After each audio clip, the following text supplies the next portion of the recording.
Pria ini adalah Issei Sagawa.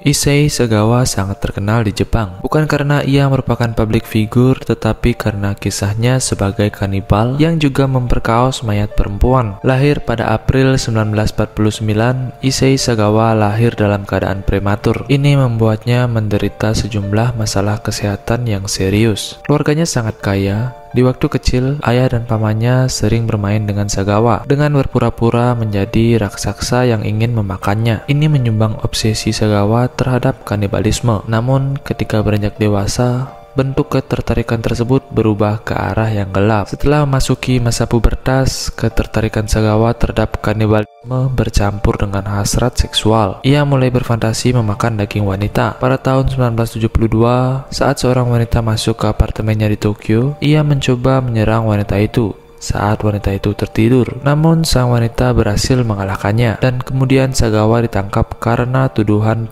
percobaan pemerkosaan.